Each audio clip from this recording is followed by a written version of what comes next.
The legitimate sister has fallen for the aloof Buddha child, attempting to drug him in a bid to entice him into breaking his vows and eloping.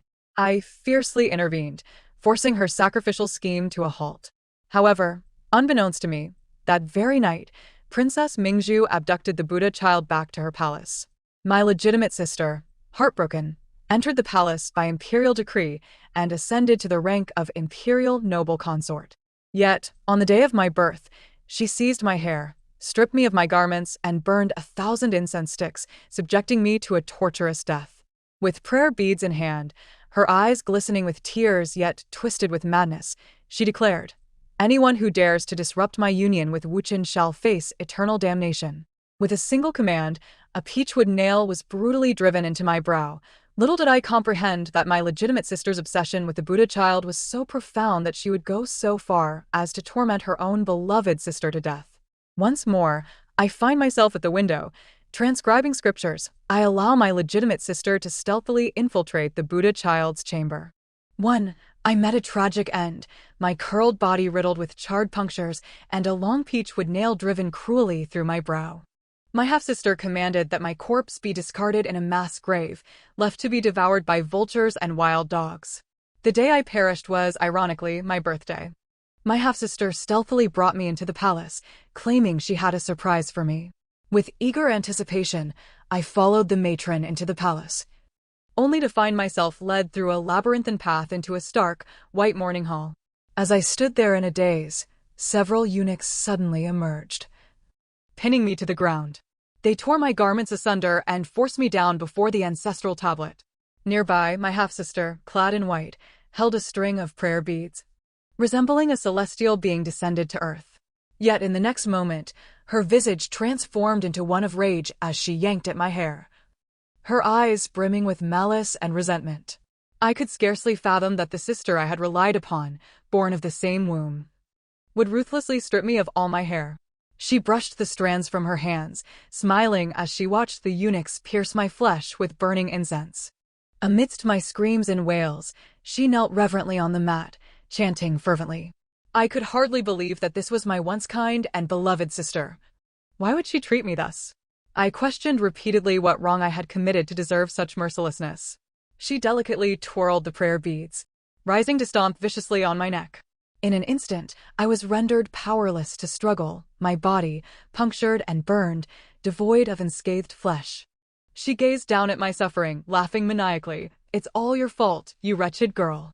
If it weren't for you meddling, I would have long been united with Wuchen as a celestial couple. Alas, my Wuchen has been sullied by that venomous Mingzhu. You deserve to die." My body trembled in agony, words failing me. The current Empress Dowager, enamored with the divine, frequently summoned renowned monks from across the land to discuss Buddhist teachings. Wuchen was one of the most distinguished among them, not only well-versed in various scriptures, but also strikingly handsome, earning him the moniker of the Cold Buddha among the common folk. Few knew, however, that he had already become a pawn of Princess Mingzhu, having deceived several noble ladies of their purity. My half-sister was among his targets, but I had fought tooth and nail to prevent her from yielding herself to him. Little did I know that she would harbor such a grudge against me for thwarting her pursuit of this heartless monk. Even after becoming the empress favored by all, she would lure me into the palace to torment me to death, callously sacrificing her own sister's life to honor her lost love. The air was thick with the scent of charred flesh and incense ash. Every inch of my bloodied body racked with pain as she forcefully shoved a stick of incense into my mouth. I silently screamed in agony, wishing for death to claim me on the spot. She crouched down, delighting in my misery, and taunted, "Does it hurt? This is merely the beginning. If not for your interference, Wuchen and I would have already flown away together. This is your retribution, ha ha ha." Despair enveloped me as I struggled, my body pinned to the ground, tears blurring my vision. She knelt on the mat, gazing adoringly at the ancestral tablet, while the eunuchs mercilessly pierced my flesh with incense, their actions unrelenting. My birthday slipped away amidst my cries of torment. The following day, my half-sister looked at my mangled form with a mad glee. "For daring to disrupt my bond with Wuchen, I shall ensure you never find peace." In the next moment, the long peachwood nail plunged violently into my brow. Blood gushed forth, and I died with my eyes wide open. I vowed that if I were to be reborn, I would make her life a living hell. 2. Recently, the capital was abuzz with excitement, for the Empress Dowager's birthday was approaching. In a display of filial piety, the emperor decreed that renowned monks from across the nation be summoned to celebrate her birth. Among them was a young monk named Wuchen, whose fame had spread like wildfire in just 2 days since his arrival in the capital. With a visage akin to a painting and an ethereal demeanor, his pure white monk robes made him appear as if he had descended from the heavens. The women of the capital were enamored by his chanting, captivated by the sight of his long fingers gracefully manipulating the prayer beads, his lips parting to reveal a voice as melodious as a tranquil stream. To highlight his uniqueness, the ladies of the realm privately referred to him as the Cold Buddha. My half-sister, having beheld him, was immediately entranced, falling hopelessly in love. Each day, she would clandestinely don a maid's attire to visit Jing'an Temple, solely to listen to Wuchen recite scriptures. She even lavishly offered 1,000 taels of silver for oil to the temple, hoping to gain his attention. Her actions finally caught Wuchen's eye, prompting him to gift her a string of prayer beads in gratitude. Yet, while my sister was lost in her beautiful fantasies, news suddenly spread in the palace that the Prime Minister's legitimate daughter was to be appointed as a consort. Being the talented and beautiful daughter of the Prime Minister, it was a fate that had been bestowed upon her since birth, and she could not resist or refuse. Moreover, our parents discovered her extravagant spending on the monk and were enraged, immediately confining her to the house. Before entering the palace, she would not be allowed to set foot outside the Prime Minister's residence. In my previous life, Lisa Ran had been confined to her courtyard, desperately pleading for release from her parents. In a bid to soften their hearts, she resorted to fasting, only to be force-fed rice porridge by a strong maid in the dead of night, after which she attempted to hang herself with a white silk ribbon. After enduring such turmoil, her mother dispatched maids to watch over her day and night, denying her any opportunity to harm herself. After being confined for a fortnight, my half-sister seemed to come to a realization, ceasing her death threats day and night. With a heart full of sorrow, she implored our mother to allow her a farewell with Wuchen, promising that she would wholeheartedly prepare to enter the palace as a consort, vowing to harbor no further illicit thoughts. Otherwise, even if she entered the palace, she would find countless ways to end her own life. Our mother, seeing her frail and numbed state, could not help but feel pity and reluctantly agreed to her request. Yet, I unwittingly discovered that she intended to drug the monk, attempting to seduce him with her beauty, hoping to elope together.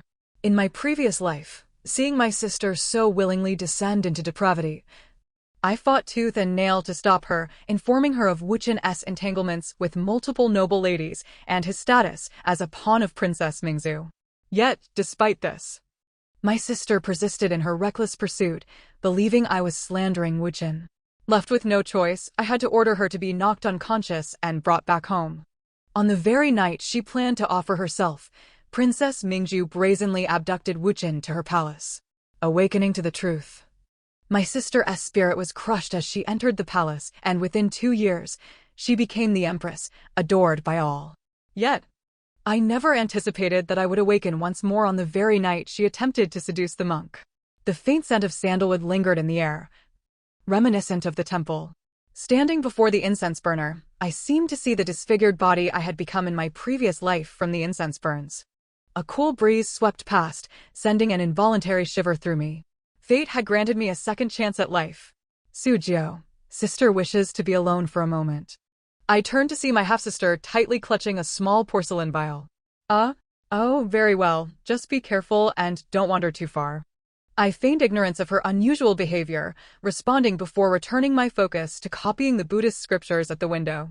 The sound of the door closing echoed behind me as I coldly observed my sister, clad in a sheer gauzy dress, bending to stealthily slip into the monk's chamber. An hour later, the tranquil temple was suddenly pierced by a frantic knocking at the door. I set down my brush, rubbed my sore wrists, and allowed a cold smile to curl at the corners of my lips. Finally, it had come. Princess Mingzhu, known for her lustful and tyrannical nature, had a penchant for collecting beautiful men, boasting more male concubines in her residence than her brother, the emperor, had consorts. And this Wuchen had been entangled with Princess Mingzhu in secret for 2 years already. The current circumstances are merely a playful indulgence between the two of them. I had anticipated that my elder sister would be caught in bed by Princess Mingzhu, but in the next instant, the door was violently flung open. My sister, draped in a torn veil, stumbled into the room. Upon noticing my gaze, she awkwardly wrapped her arms around her shoulders, and in the flickering candlelight, I caught sight of several ambiguous crimson marks upon her skin. I feigned astonishment and exclaimed, "Sister, how is your dress torn?" My sister, panic-stricken, hurriedly approached and covered my mouth, bending down to extinguish the candle on the table. This entire sequence unfolded in the blink of an eye, yet I still discerned her clean, unblemished wrists. The vermilion seal had vanished. After a few moments, a procession arrived, carrying a palanquin to the meditation room of Wuchen. From the palanquin emerged a strikingly alluring woman, who, as if returning home, casually pushed open the door. Shortly thereafter, Wuchen, her steps unsteady, entered the palanquin, and the group departed in grandiosity. Yet the temple was enveloped in a profound silence, and we, concealed in the room across, could not escape the sounds of laughter emanating from the palanquin. I felt my sister's body tremble delicately, her grip on my arm tightening in a display of evident frustration. Once the procession had vanished, my sister collapsed to the ground, cursing vehemently, "You have ruined my plans, you wretched creature." I sighed in regret and crouched beside her, whispering my lament, how unfortunate for Master Wuchen to be taken away by Princess Mingzhu. My sister's breath momentarily halted. I continued to stoke the flames. "I wonder if Master Wuchen's constitution can endure the princess's whims. It is rumored she delights in torment." "Be silent." My sister snapped, and I feigned shock, hastily quieting down, tugging gently at her sleeve as I murmured, "Sister, what troubles you?" My sister paced back and forth like a caged beast, her murmurs incessant. "No. I must devise a plan. I must rescue Wuchen." I stood in the corner, coldly observing her. Li Sudan's obsession with eloping with Wuchen had reached a near madness. To witness Wuchen being abducted by Princess Mingzhu was akin to a dagger piercing her heart. In my previous life, I had severed the bond between my sister and Wuchen with a firm hand, allowing her to ascend to the lofty position of imperial consort. In this lifetime, I chose to refrain from interference. I was eager to see what extraordinary actions my sister would undertake to reclaim Wuchen. The affair between my sister and the Buddhist disciple was exposed. My mother, upon hearing from a maid of my sister's lost vermilion seal and the several ambiguous marks on her body, was so enraged that she spat blood and fell into a faint. My father, in a fit of fury, commanded that my sister be dragged into the ancestral hall, demanding she recount the entire incident, otherwise she would be expunged from the family tree and beaten to death.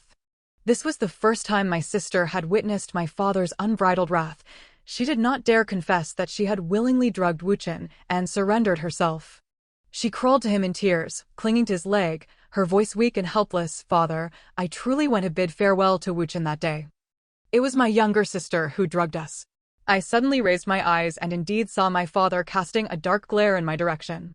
Before I could explain, he strode over and struck me across the face, declaring, "Rebellious daughter, kneel." A flicker of satisfaction crossed Li Sudan's eyes as she continued to weep. My younger sister once said she admired the emperor. Perhaps that is why she plotted against me. "You wish to take the place of Sudan as a consort in the palace?" Li Sudan's insinuation was unmistakable, and my father immediately grasped the underlying scheme. To be honest, I had anticipated my sister's betrayal. My father's reaction also fell within my expectations. Throughout my life, I was the nominal second daughter of the Prime Minister's estate. Yet I had always existed as a mere backdrop to Li Sudan, who received all the affection and attention from our parents. In the academy, while Li Sudan was engrossed in dance practice, she would neglect her assignments, even deceitfully taking mine. My father, upon discovering this, was outraged and struck my hand with a ruler until it was swollen, even knowing that it was my sister who had stolen my work. At the flower banquet, when Li Sudan was pushed into the water during a dispute with other noblewomen, I was punished upon returning home for failing to protect her. The exquisite brocade gifted by the palace would be used to create 2 new outfits for Li Sudan, while I would only receive a handkerchief. I had long sensed a peculiar aversion, if not outright hostility, from my father towards me. Whenever matters concerning me and Li Sudan arose, he would invariably side with her unconditionally. Thus, I covered my face and obediently knelt, murmuring, if sister says so, then so be it. My father, infuriated, kicked me to the ground, declaring his intent to disown such a malicious daughter. Father, please. Li Sudan leaped onto me protectively, feigning deep sorrow. My daughter is now a withered blossom. She cannot return to serve in the palace. You too are a daughter of the Prime Minister's estate. Why not let her enter the palace instead, thus alleviating our immediate crisis and fulfilling her admiration for the emperor?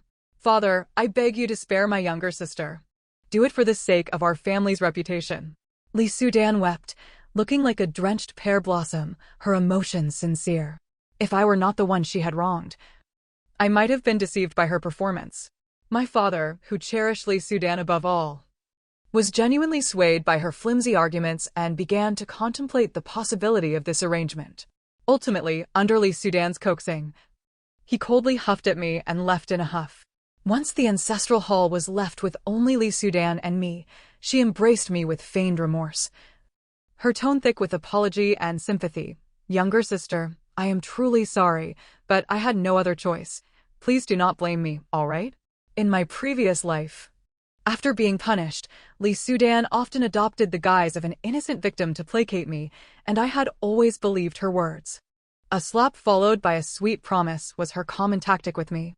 However, in this life, I was no longer the gullible fool easily swayed by her. But sister, is it worth it? She stiffened momentarily.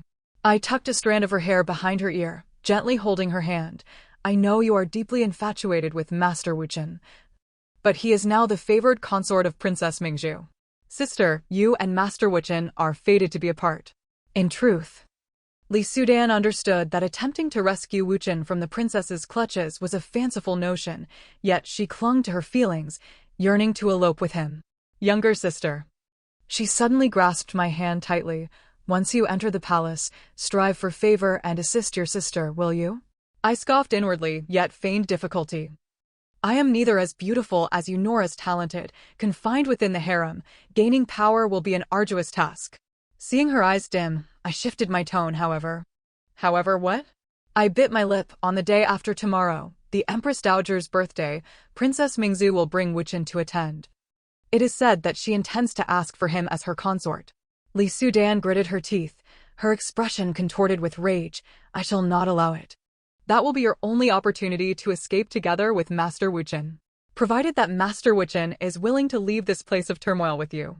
Upon hearing this, her demeanor softened, her eyes glistening with affection. We have already pledged our hearts and souls to each other. He will surely agree. I observed her expression, satisfied, and stated my final objective. Though Princess Mingzhu is licentious and lascivious, she possesses unparalleled beauty. I fear Master Wuchen may succumb to her charms. Why not perform a dance for the Empress Dowager on her birthday? With your beauty and grace, you will undoubtedly captivate the audience. In that moment, Master Wuchen will willingly join you, and you shall become a pair of envious celestial lovers. She was deeply moved by my words, lost in contemplation, her eyes shimmering with excitement and longing. I quietly withdrew from the shrine, and as I turned, a chill instantly enveloped my face. The fish had taken the bait. Before dawn on the 6th day, the courtyard of Li Sudan buzzed with activity. The scent of incense wafted in the air as preparations began. I had also arrived early to wait by her side. After she tried on her 10th outfit, smashed 5 teacups, and slapped her maid for the 3rd time, I finally approached her with a leisurely grace. I kicked aside a trunk full of splendid garments and retrieved a pristine white robe from the corner, adorned simply with red silk threads at the collar and waist. Sister, this will surely look lovely on you, pure and simple, perfectly complementing Master Wuchen's monk robe. Li Sudan cast a doubtful glance at me, but upon hearing my mention of the monk robe, she blushed and hurried behind the screen to change. As it turned out, my taste was quite commendable. When she emerged, the astonished gazes of her maids confirmed her beauty, prompting her to finally sit before the bronze mirror to adorn herself. After this commotion, the sun had fully risen. I took a teacup from her personal maid and presented it to her, playfully remarking, "Celestial sister, untouched by worldly dust. Let us sip some tea before we set off." She took a delicate sip, and I leaned in close to whisper after the dance, "Once a stick of incense has burned, you shall excuse yourself to the rockery. At that moment, I will inform Master Wuchen to meet you there, where I will have arranged for someone to assist your departure." She nodded with satisfaction, her hands trembling with excitement. I smiled in return, content with the unfolding of my plan. Naturally, I had no intention of informing Wuchen, nor was there anyone to assist her, after all. I was merely a powerless and unappreciated second daughter. How could I possess the wealth and connections to orchestrate such schemes? I had no fear of Lisa Ran discovering this, for she would never have the opportunity. At the banquet, Princess Mingzhu and Wuchen were notably absent. By the time all the courtiers had presented their birthday tributes and the noble ladies began to showcase their talents, the two finally made their entrance. Princess Mingzhu walked in, her resplendent attire catching the light, exuding an enchanting aura that was utterly captivating. Beside her was a man clad in a white monk robe, his posture regal and his demeanor ethereal. Yet, their garments appeared slightly disheveled, and given Princess Mingzhu's reputation, their late arrival was glaringly evident. Lisa Ran noticed this as well. I heard her breath quicken and a fierce whisper escape her lips, "Wretched woman, shameless." Perhaps her gaze was too venomous and direct, for as Princess Mingzhu was about to take her seat, she suddenly turned to meet Lisa Ran's eyes. My legitimate sister was taken aback, hastily lowering her gaze and twisting the delicate handkerchief between her fingers. I observed Princess Mingzhu studying Lisa Ran with keen interest, glancing at her attire and the prayer beads adorning her wrist, then at Wuchen's white robe. Finally, a knowing smile graced her lips as she elegantly took her seat. Moments later, an imperious maid approached with a tray of wine, presenting it to Lisa Ran and me, stating, "From the princess." Lisa Ran's complexion paled as she sat frozen, unable to reach for the cup. I politely accepted it and downed it in one gulp, declaring, "Thank you for the princess's generosity." Seeing that I suffered no ill effects, she finally lifted the cup, shielding her face with her sleeve as she drank. While everyone was engrossed in Miss Wang's musical performance, I leaned closer to her and whispered, "The princess may have caught wind of our scheme. We cannot afford to delay any longer." She nodded, and when Miss Wang concluded her performance, she rose to bow before the Empress, declaring, "I have composed a dance for the Empress." Lisa Ran assumed her position, and in the next moment, ethereal music filled the grand hall, accompanied by the hauntingly beautiful chant of Sanskrit. She moved with the melody, her long sleeves flowing gracefully, her delicate form twirling, each step like a blossoming lotus. The audience was utterly entranced. I raised my cup and drank deeply, discreetly covering my nose with my hand. Suddenly, an unexpected and loud sound erupted, startling everyone. Lisa Ran's body froze mid-dance. A series of loud, unmistakable sounds followed, leaving the gathered nobles staring in disbelief at Lisa Ran in the center. The noble ladies covered their noses with handkerchiefs, gazing at the paralyzed figure with disgust. A thunderous noise finally jolted Lisa Ran back to reality. Her face flushed crimson. She looked around in panic. Yet, as the old saying goes, one can endure a journey of 1,000 miles while holding their bladder, but holding back a bowel movement is a different matter entirely. She was clearly at her limit. Slightly bending at the waist, her legs pressed tightly together, her hands fidgeting as if to cover her rear. The Empress's expression darkened. Her nose pinched in displeasure as she prepared to signal for Lisa Ran to leave, only to be met with a sudden uproar from the crowd. In that moment, Lisa Ran had lost control. A foul stench permeated the banquet, and her parents finally reacted, rushing forward to pull her away. In that turn, she inadvertently revealed the conspicuous yellow stains on the back of her white robe. The noble ladies shrieked, covering their faces. Ugh! The children screamed, retching. What had begun as a splendid banquet was utterly ruined. The elopement plot came to naught. She didn't even manage to exchange a word with Wuchen. Following this incident, Lisa Ran became the subject of ridicule throughout the capital and beyond. Deeply affected, she locked herself away in her room, spending nearly every moment soaking in a bath. I could not allow her to wallow in despair. After all, this was merely the beginning. During a visit, I accidentally let slip. Princess Mingju has begun to neglect Wuchen and recently sent him back to Jing'an Temple. She grasped my hand tightly, her eyes wide with bloodshot urgency. Is that true?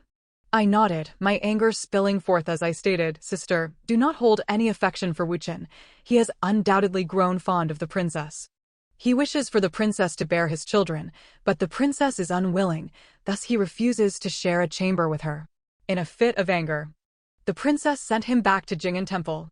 Li Siran gasped for breath, seemingly overwhelmed with excitement. I smiled slightly and turned to leave. That evening, my legitimate sister began to don maid attire once more, sneaking off to Jing'an Temple.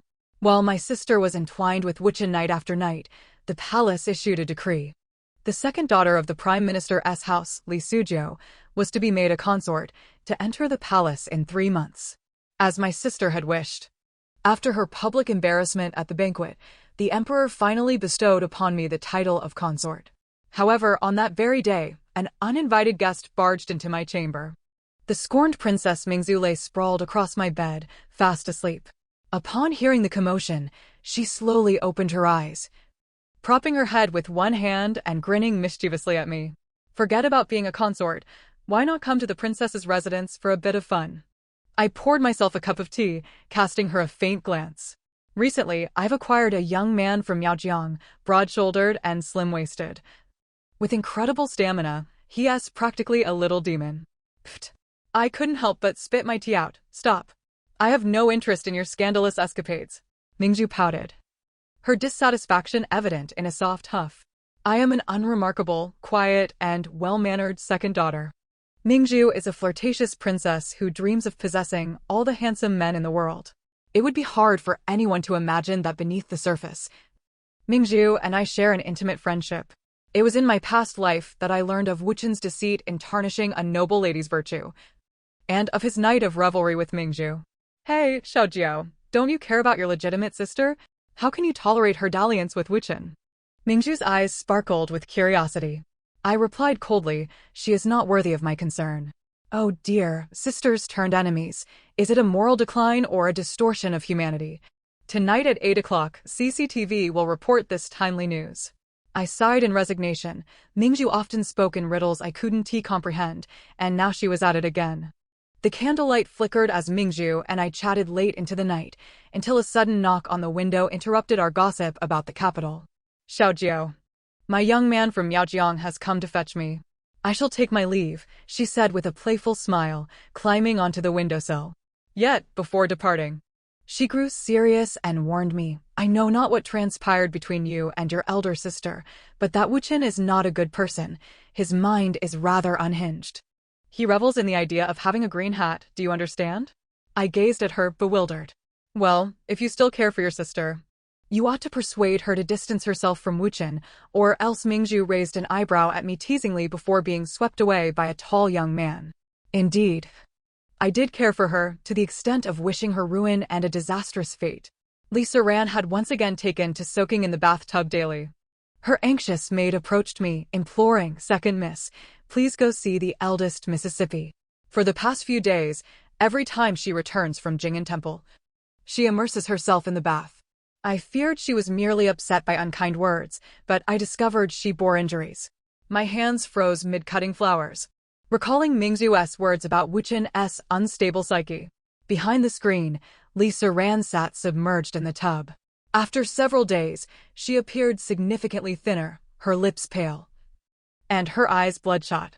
Just as her maid had said, she bore bruises and cuts on her neck and shoulders. Upon seeing me, she submerged deeper, exposing only her sharp chin, and barked at me, get out. Leave. Her demeanor hinted at something troubling, and I obediently exited the room. Moments later, she emerged, now dressed and composed, stating, Sister, I fell while descending the mountain and sustained some scrapes, hence, my mood is a bit off. I did not mean to snap at you. You won't hold that against me, will you? I shook my head obediently. It's quite all right. I bear no grudge. Seeing my naivety, Li Siran grasped my hand tighter, as though clinging to a lifeline. Wuchen intends to take me away, marrying me as a wife while keeping me as a concubine. We plan to wed in 2 days, just the two of us. Will you be my witness? I looked down, feigning contemplation, unsure. She squeezed my hand with increasing urgency, as if a drowning person grasping at their last straw. Please, sister. I nodded in agreement. Of course, I would not attend the wedding. Although I was a reincarnated individual, lacking in strength and power, I would be mad to leap into such a crude trap. I borrowed a shadow guard from Mingzhu to gather intelligence. As dawn approached, he returned, hesitating before relaying, Wuchen has been kidnapped by a band of rogues. To save his life, Li Siran willingly surrendered herself to them, even in front of Wuchen.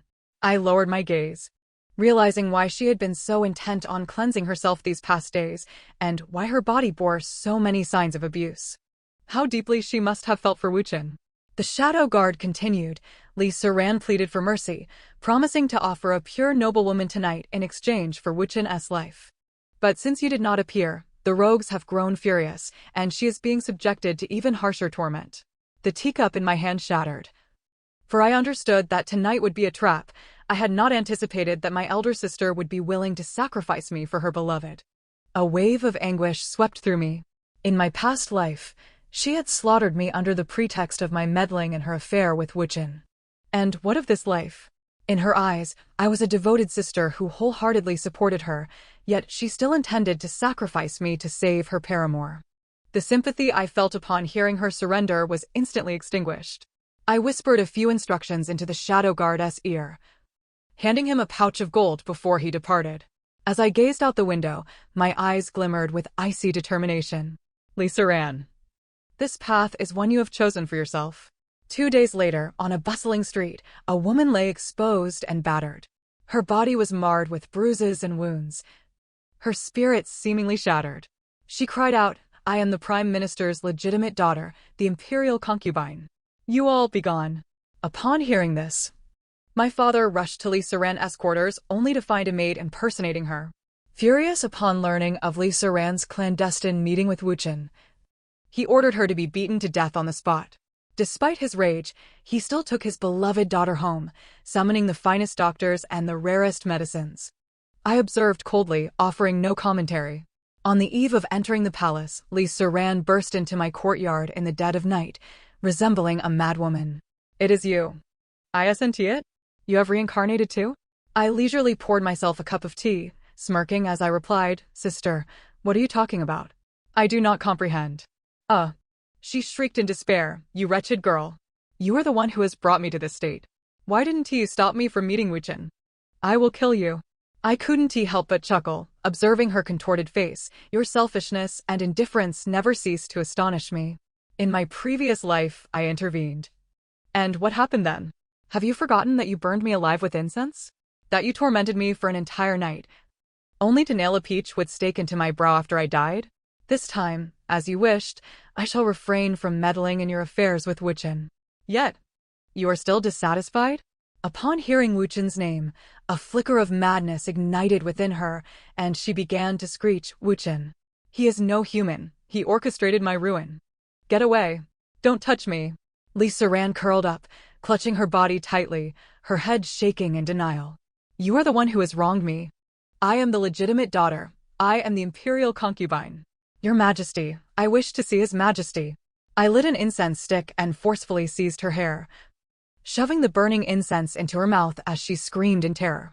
Li Siran writhed on the ground, her gaze fixed on me as though I were venomous. I elegantly clapped my hands, relishing in her disheveled state from above. As she faded into unconsciousness, I chuckled softly, Sister, you must live well. I have a grand gift to bestow upon you. I entered the palace, receiving instruction directly from Mingzhu, and soon garnered the Emperor's exclusive favor. In my leisure time, I occasionally perused the folk art books purchased from outside the palace. For instance, this one. The illustration depicted a woman bound to a wooden frame, her expression one of utter despair and agony, clad only in two thin veils that barely concealed her modesty. Behind her stood a solemn Buddha statue, with a young monk rhythmically striking a wooden fish. Below, the worshippers held incense, greedily gazing at the woman on the frame, whose body was riddled with charred holes. It was both cruel and bizarre. As I continued to gaze, laughter escaped my lips and my feet danced joyfully. The Emperor has arrived. I casually tossed the illustrated book into the brazier, where it still contained a plea for help from my father.